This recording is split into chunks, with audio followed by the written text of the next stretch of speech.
First of all, I would like to thank both of you for being here with us today. We have Alan Dupree, aka Mr. Apply the Pressure, and Christopher Jackson, aka Mr. Team Stay Motivated. We have a couple questions. The first question is, what is Apply the Pressure and Team Stay Motivated, and how did you both start? Well, Oh, okay. Well, first off, Apply the Pressure came from, honestly, it came from one of my homeboys. He had a rap album, said Apply the Pressure. And I talked to him, I was like, man, it's deep in the rap, you know? So I was like, hey, I wanna take that, I'm just gonna go run with that. He was like, go ahead, that's cool, man. Shout out to Foster Key. But, so Apply the Pressure, like when I think about that, is you if you don't apply that in your everyday living, you living wrong. All right. I'm telling you, like whenever you're down or something, man, just tighten down on your grind, get out that funk. Like you just honestly, man, just apply the pressure in everything you do. And that's really where it comes from. That's really where I got that. So with Team Stay Motivated, the way it came about throughout the years, I want to say maybe 2010 when I was a WLC instructor, I just used to send out positive quotes. I get quotes from different people, Les Brown, Zig Ziglar, Eric Thomas, Stephen Covey, and just send out masses of motivational text to everybody. But really when I got to Fort Irwin in 2012, I ran into now First Son Carter, who's in Japan, and me and him link. I did the motivational quotes and he did the spiritual prayers. And so did that for a couple of years, got to Fort Jackson, became a drill sergeant, and just doing cadence videos. I did a sign language video advocating for the deaf, which really went viral. I think it's at 4 or 5 million views. And people really reached out and said I need to expand the brand. So I talked to First Son Carter and said, hey man, I'm looking into doing this. And voila, you know, there the vision was. And so, you know, the main thing was just to motivate others. There's so much negative going on in the world. If you can put positive vibes out there and give something tangible for people to reach to help them through that day, then that was the main goal. So that's what we did. Since you both have started your brands, what has been your biggest obstacle? Whew. Man, go ahead. Kick it off, man. So I say the number one obstacle is haters. The number one obstacle is haters. Maybe you're not certified. You know, they say you're not certified. What did you do to get the platform? How are you in position? What's your end result?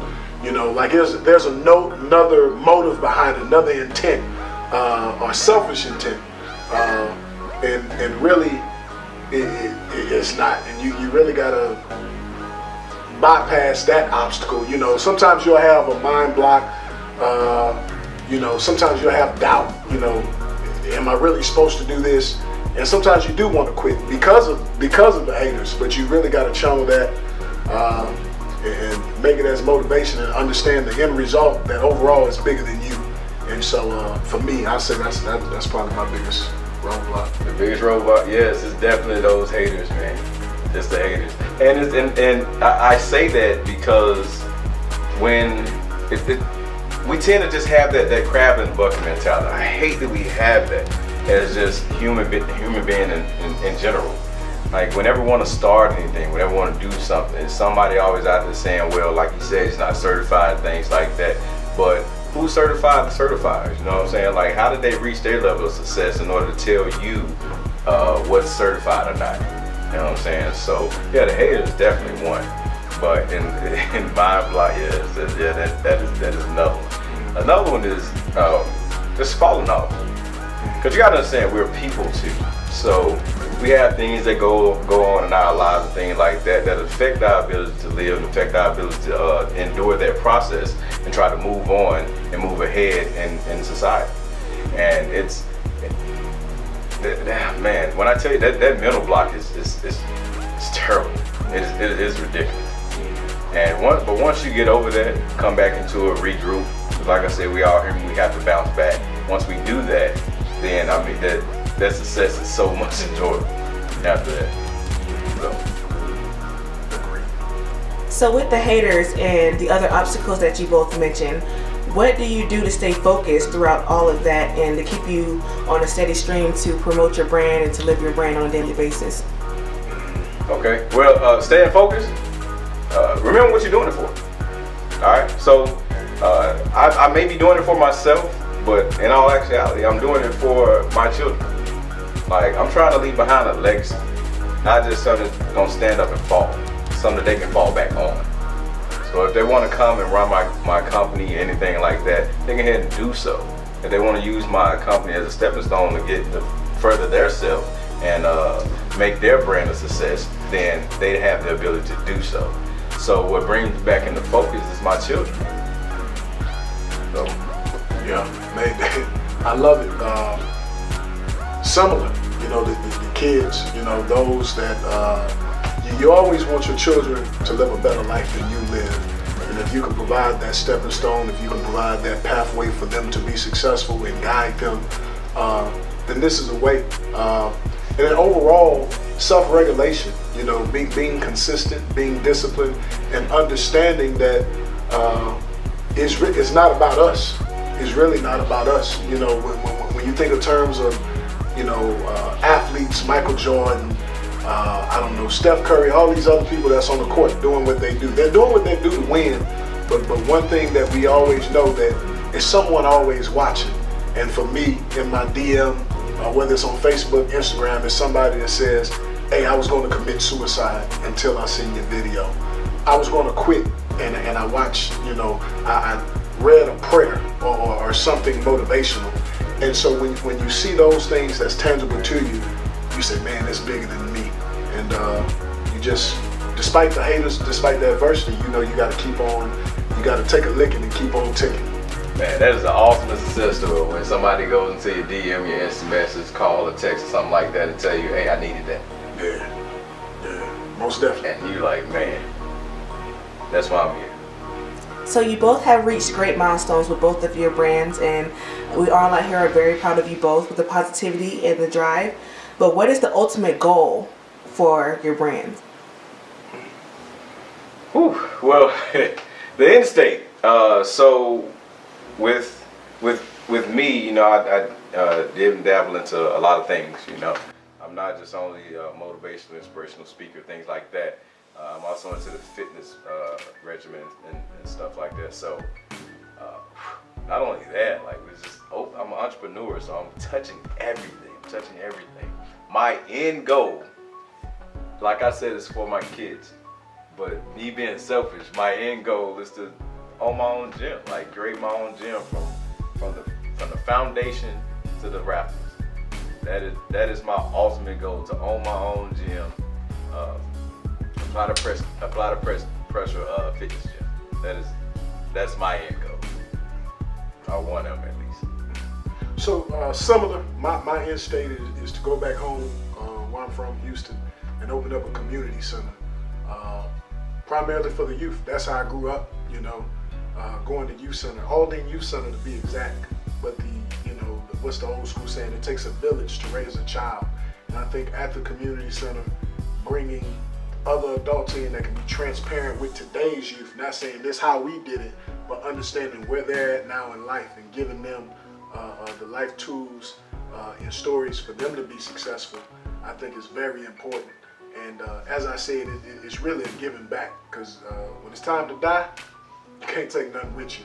And I think me getting a community center, investing young people through there to provide stepping stones for them is, for me, the way to go. You know, so that's the end state. Definitely the end state. That's very positive, man. I like that. Well, thank you both for answering our questions. I do have a side question. So I know that you both have actually known each other for quite a while. Can we get the story on how you both met, and how do you both feel seeing you both where you are now from then?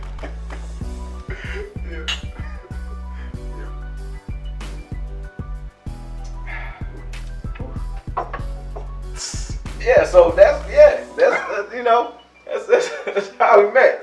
You know, wait a minute, I can't. Yeah, you gotta finish. This is not how we met, cause he ended it. There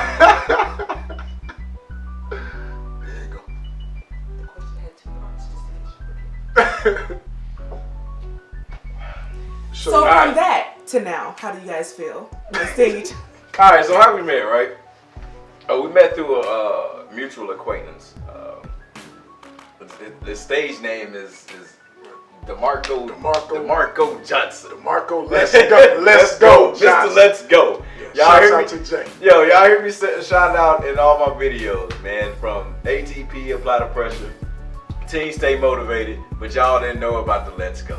Yeah. The Let's Go is Johnson back and forth, man. Shout out to Jay, man. That's how we met through a mutual acquaintance.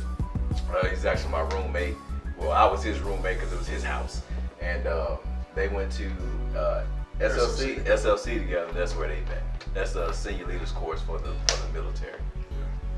So we met on the way to SLC.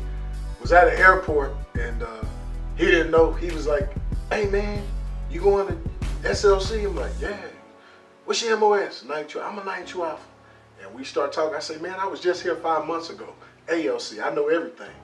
We linked up, and I tell you what, the first PT session we had, I went out there. I think we was doing push-up, sit-up drill, and I was like, "Woo, let's go." And Johnson went, "Let's go, baby." I was like, "Okay." And I just never met anybody that was similar and as motivated as me. And since then, we was locked in tight. I mean, brothers, and as he said, they were roommates. So I used to fly into Killeen, if not once every other month. And we would all link together, go out, party, lift, motivate each other, keep each other in line, whether it was professional or personal. And we built a bond that way. So that's originally how we met. And I see like this, and that's what you're talking about, that motivational spiel. Like we all motivated, but when we're together, that thing's outrageous. It is off the chart. You know what I'm saying, when it comes to the motivational aspect. And to see where we have come to now at this point in our lives, me being 35, I look back on it and say, hey, you still have that what if. What if I would have started this long ago? But maybe it wasn't my time to do so. So I'm glad that Jay and Chris came into my life, man, made me really realize that, hey, there's more out there than just you. You need to touch everybody. Give them this. Give them our energy. Touch them and let them go build themselves, build their brand, and go out there and succeed in life. And that's what I like about this relationship between me and Chris. Man, this is what it is. Hey, what I say in closing for me though is, don't let anybody tell you you can't do something. Whatever goals, whatever dreams, whatever aspirations that you have, folks will tell you you're not fit, you're not qualified, and you can't do it. You got to have that thing within yourself and just go out there and do it. Go out there and get it. And no matter how many times you have a shortcoming or you fail, just get back up and keep pressing forward. Because the vision is yours. It's yours, nobody else's. And hey, if God gave it to you, you're going to be successful in doing it. It may not come when you want it to, like the church say, but it sure enough come on time, most definitely. So, as always, ATP, apply the pressure. Team, stay motivated. Let's go.